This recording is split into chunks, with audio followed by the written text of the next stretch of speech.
Good morning, good evening और good afternoon, जिस time भी बेटा आप लोग ये वीडियो देख रहे हैं। देखिए, बिना एग्ज़ाम दिए थर्ड ईयर में आ गए आप लोग, सबसे पहले उसके लिए बधाई है। ठीक है, इनऑर्गेनिक केमिस्ट्री पढ़ेंगे आज हम। अपनी ऑनलाइन क्लास की स्टार्टिंग आज अपन कर रहे हैं और उसके अंदर सबसे पहले इनऑर्गेनिक केमिस्ट्री के बारे में बात कर रहे हैं। ठीक है, और इनऑर्गेनिक केमिस्ट्री के अंदर यूनिट फर्स्ट आपकी जो है वो है संक्रमण धातु संकुलों में धातु लिगैंड बंधन। ठीक है, आपकी बुक का सेकंड नंबर का चैप्टर है, वो चैप्टर मैं स्टार्ट कर रहा हूँ। बेसिकली क्या है, आपका जो थर्ड ईयर का सिलेबस है इनऑर्गेनिक का, उसके अंदर आप कोऑर्डिनेशन केमिस्ट्री, उपसहसंयोजक यौगिक, जो कि आप 12th क्लास में चैप्टर पढ़ के आए हैं, उसके बारे में पूरा जो सिलेबस है उसी चैप्टर से रेलेवेंट चलने वाला है हमारा इनऑर्गेनिक केमिस्ट्री के अंदर। ठीक है, तो उसका जो फर्स्ट पार्ट है वो मैं ले रहा हूँ, संक्रमण धातु संकुलों में धातु लिगैंड बंधन। सबसे पहले बात करते हैं संक्रमण धातुओं की। संक्रमण धातुएं क्या होती हैं? डी ब्लॉक के जितने भी तत्व हैं, 3D, 4D और 5D, तीनों श्रेणियों के अंदर 10 3D में है, 10 4D में है और 10 5D में है। कुल 30 जो तत्व हैं आवर्त सारणी के अंदर, डी ब्लॉक के जो तत्व हैं उन्हें हम संक्रमण तत्व कहते हैं। चूँकि सारे के सारे डी ब्लॉक के तत्व धातुएं हैं, इसलिए उनका नाम संक्रमण धातु करके भी हम उन्हें कह सकते हैं। क्लियर, समझ आ गया?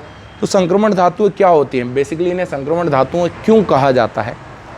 तो चूँकि इनमें आने वाला जो नया इलेक्ट्रॉन है वो N-1D अर्थात बाह्यतम कोश से एक अंदर वाले कोश में प्रवेश करता है, इसलिए इनका नाम संक्रमण धातु या संक्रमण तत्व रखा गया है। क्लियर, समझ आया? दूसरी चीज़, संकुल आप जानते हैं, जो संकुल कॉम्प्लेक्स जो आयन होते हैं, संकुल आयन के वो बेसिकली सारी की सारी संक्रमण धातुएं वो संकुलों का निर्माण कर सकती हैं। आवर्त सारणी के अंदर केवल और केवल संक्रमण धातुएं ही हैं जो संकुल बना सकती हैं, लिगैंड के साथ बंध बना सकती हैं। लिगैंड का मतलब आप सभी जानते हैं कि उपसहसंयोजक यौगिक के अंदर एक धातु आयन होता है और एक लिगैंड होता है। धातु आयन इलेक्ट्रॉन ग्रहण करता है, लिगैंड आयन इलेक्ट्रॉन देने की प्रवृत्ति रखता है। लिगैंड अपने इलेक्ट्रॉनों को धातु आयन को देता है, इसलिए लिगैंड को हम दाता कहते हैं और धातु आयनों को हम ग्राही कहते हैं। बेसिकली सामान्य प्राय तौर पे बंधन की अगर मैं बात करूं तो धातु आयनों और संकुलों के बारे में आप 12th क्लास में भी पढ़ के आए हैं। आपने सेकेंड ईयर की इनऑर्गेनिक केमिस्ट्री में भी आप लोगों ने पढ़ा होगा कि धातु और लिगैंड के मध्य जो बंध है वो किस प्रकार से बनता है और क्या क्या उनमें चीज़ें या उन जो कॉम्प्लेक्स आयंस जो होते हैं, जो संकुल होते हैं, उनके अंदर क्या क्या प्रॉपर्टीज़, क्या क्या विशेषताएं होती हैं। जैसे उनकी आकृति क्या होगी, उनमें अयुग्मित इलेक्ट्रॉनों की संख्या कितनी होगी, उनके अंदर संकरण क्या होगा, ये सारी चीज़ें आप लोगों ने संयोजकता बंध सिद्धांत VBT के बेस पे सेकेंड ईयर में पढ़ी है। लेकिन VBT सारी चीज़ों को, कॉम्प्लेक्स धातु आयनों की सारी बातों को समझा नहीं पाया, यानी VBT जो सिद्धांत है वो सारी बातों के लिए असफल रहा। कुछ ऐसी बातें थी जो VBT समझा नहीं पाया, उन बातों को आगे किसने समझाया? एक सिद्धांत है, आप लोग 12th क्लास में भी पढ़ के आ रहे हैं, नाम है उसका क्रिस्टल क्षेत्र सिद्धांत। ठीक है, इंग्लिश में हम इसे बोलते हैं क्रिस्टल फील्ड थ्योरी। नाम क्या है इसका? क्रिस्टल क्षेत्र सिद्धांत। क्या है ये सिद्धांत? बेसिकली हालांकि थर्ड ईयर में 12th क्लास में आप लोग ये पढ़ के आए हैं कि क्रिस्टल फील्ड थ्योरी क्या होती है। शॉर्ट में हम इसे CFT भी कहते हैं। VBT आपने पढ़ी है, CFT भी आपने पढ़ी है। तो कुछ ऐसी बातें हैं संकुलों की, कुछ ऐसे गुण हैं जो इस सिद्धांत के आधार पर समझे जा सकते हैं। VBT तक आप सेकेंड ईयर में पढ़ के आ रहे हैं। CFT और इससे आगे का जो पोर्शन है उपसहसंयोजक यौगिकों वाले चैप्टर के अंदर, वो आप थर्ड ईयर में पढ़ेंगे। क्लियर, सारे की सारे लगभग 5 में से 3 यूनिट आपकी इसी चैप्टर की हैं। क्लियर? चलिए, CFT को अगर हमें समझना है, क्योंकि CFT पूरी तरीके से डी कक्षकों पर निर्भर करती है। CFT में आपने पढ़ा है, CFT में क्या होता है कि डी जो कक्षक है, आप जानते हैं डी कक्षक 5 होते हैं, पांचों डी कक्षक में विपाटन हो जाता है। जैसे क्या बोलते हैं, क्रिस्टल क्षेत्र विपाटन। विपाटन का मतलब क्या होता है कि उन 5 में से 3 कक्षकों की ऊर्जा तो कम हो जाती है और 2 कक्षकों की ऊर्जा बढ़ जाती है, यानी उनकी ऊर्जाओं में अंतर आ जाता है किन्हीं कारणों से, और उनकी जो समभ्रंशता है वो समाप्त हो जाती है। समभ्रंशता का मतलब क्या है कि पांचों कक्षकों को, जिन ऐसे कक्षक जिनकी ऊर्जाएं समान होती हैं उसे समभ्रंश कक्षक बोलते हैं। क्लियर? ठीक है, तो पहले पांचों डी कक्षक समान ऊर्जा के होते हैं, लेकिन CFT ये कहती है कि जैसे ही उन कक्षकों के पास लिगेंड आना शुरू हो जाते हैं चारों तरफ से, तो उनकी ऊर्जाओं में अंतर आ जाता है। कुछ कक्षकों की ऊर्जाएं कम हो जाती हैं, कुछ कक्षकों की ऊर्जाएं बढ़ जाती हैं। इस प्रक्रिया को या इस घटना को हम कहते हैं क्रिस्टल क्षेत्र विपाटन। ठीक है, क्रिस्टल फील्ड स्प्लिटिंग के नाम से हम इसको जानते हैं। बेसिकली आगे बहुत डिटेल में पढ़ने वाले हैं ये स्प्लिटिंग या ये जो विपाटन है ये क्यों होता है, ऊर्जाओं में अंतर क्यों आ जाता है, क्या कारण है। T2G की 2 तरीके की ऊर्जाओं में बढ़ते हैं डी कक्षक, 3 कक्षकों की ऊर्जाएं तो कम हो जाती हैं और 2 कक्षकों की ऊर्जाएं बढ़ जाती हैं। जिन 3 की ऊर्जाएं कम होती हैं उन्हें T2G बोला जाता है, जिन 2 की ऊर्जाएं बढ़ जाती हैं उन्हें EG कहा जाता है। तो क्यों नाम ऐसे रखे गए हैं? 3 की ऊर्जाएं कम क्यों हो जाती हैं, 2 की ऊर्जाएं क्यों बढ़ जाती हैं? क्या ऐसा नहीं हो सकता कि 2 की ऊर्जाएं कम हो जाए और 3 की ऊर्जा बढ़ जाए? तो ये बहुत सारे ऐसे कारण हैं जो हम इस थ्योरी के आधार पर बात करेंगे, लेकिन वो हम आगे की क्लासेस में बात करेंगे। कहने का मतलब ये कि क्रिस्टल क्षेत्र सिद्धांत को अगर आपको समझना है तो उनके अंदर डी कक्षकों का बहुत बड़ा रोल होता है। डी कक्षकों की आकृति जब तक आपको ज्ञात नहीं है, पांचों डी कक्षक किस आकृति के होंगे, तब तक आप इस थ्योरी को अच्छे से समझ नहीं सकते। तो आज का जो बेसिकली हमारा जो टॉपिक है वो है डी कक्षकों की आकृति। आज का जो टॉपिक है वो है डी कक्षकों की आकृति। ठीक है, 2D और 3D दोनों तरीके से हम डी कक्षकों की आकृति की बात करने वाले हैं कि डी कक्षक जो हैं वो वास्तव में किस प्रकार से व्यवस्थित, त्रिविम के अंदर किस प्रकार से व्यवस्थित होते हैं, उसकी चर्चा करते हैं। सबसे पहली चीज डी कक्षकों के बारे में, आप जानते हैं कि डी कक्षक कितने होते हैं? 5। डी कक्षक संख्या में 5 होते हैं। डी कक्षक कितने होते हैं संख्या में बेटा? 5 डी कक्षक होते हैं। कौन कौन से होते हैं उनके नाम आपको याद होने चाहिए। एक है DXY, दूसरा होता है DYZ, तीसरा होता है DXZ, चौथा होता है DX² -Y² और पांचवा होता है DZ²। ये 5 डी कक्षक उपस्थित होते हैं। जब तक इनके चारों ओर लिगेंड नहीं आते तब तक इनकी ऊर्जाएं समान रहती हैं, यानी इन्हें हम समभ्रंश कक्षक कह सकते हैं। ये पांचों D कक्षक DXY, DYZ, DXZ, DX² और DZ²। लेकिन जैसे ही ये लिगेंडों के संपर्क में आ जाते हैं इनकी ऊर्जाओं में अंतर आ जाता है। ठीक है, इसे ही हम क्या बोलते हैं? क्रिस्टल क्षेत्र विपाटन।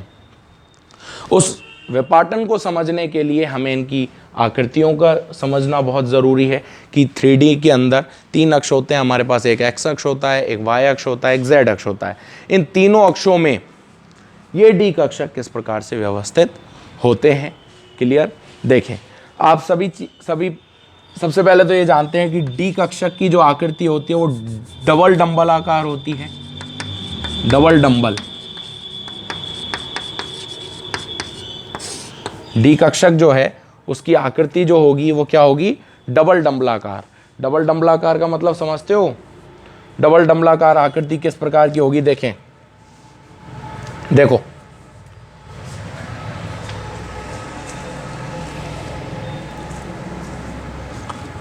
देखो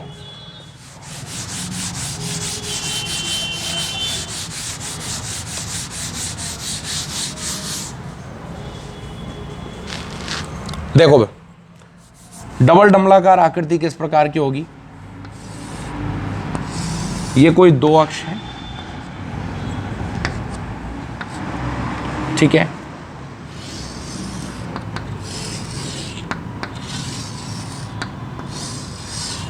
ये डबल डंबल होता है। क्या होता है, डबल डंबल।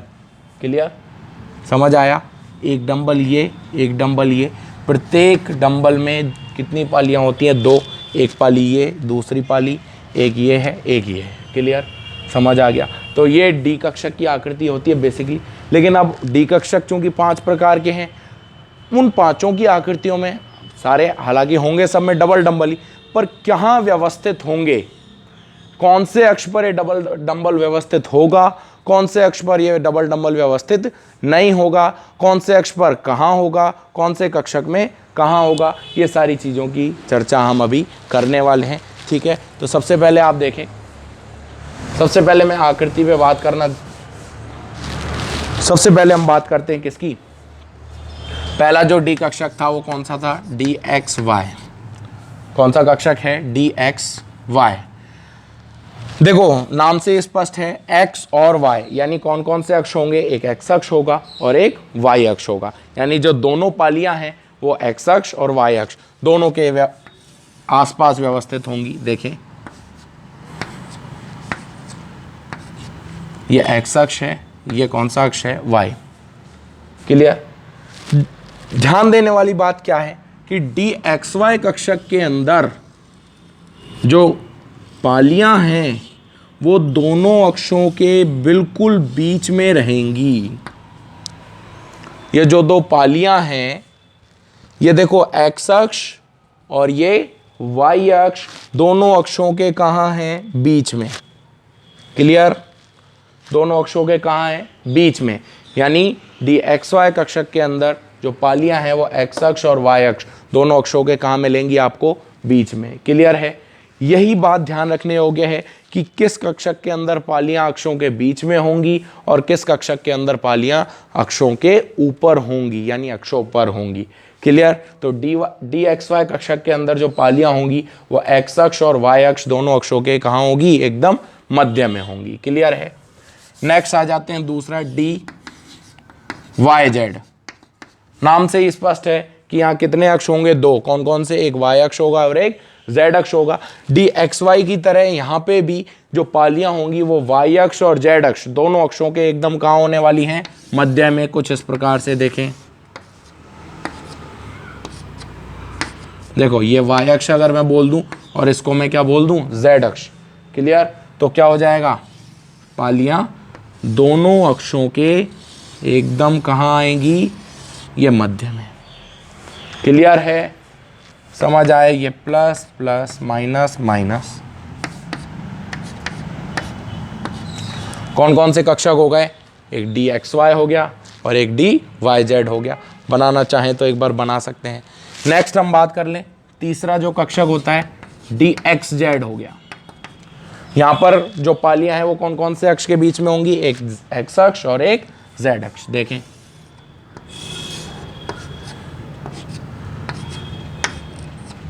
इसको अगर मैं एक्स अक्ष मान लूँ, ये मेरा कौन सा हो जाएगा, जेड अक्ष। तो जो पालियां हैं वो कुछ इस प्रकार से व्यवस्थित होने वाली हैं। देखें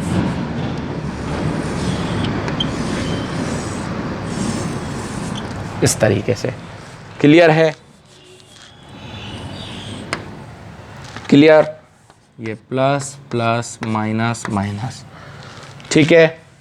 D X Y, D Y Z, D X Z, इन तीनों कक्षकों के अंदर जो पालियां हैं, जो डबल डंबल है, वो दोनों अक्षों के कहाँ होगा, मध्य में होगा। क्लियर, ठीक है। ये तीनों कक्षक हो गए D X Y, D Y Z और डी एक्स जेड। क्लियर है, उतार लें एक बार इसे अगर उतारना चाहें तो।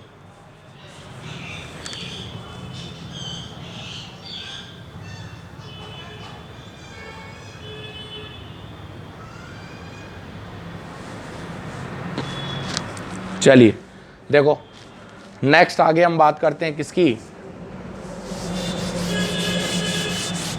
नेक्स्ट हम बात करेंगे किसकी,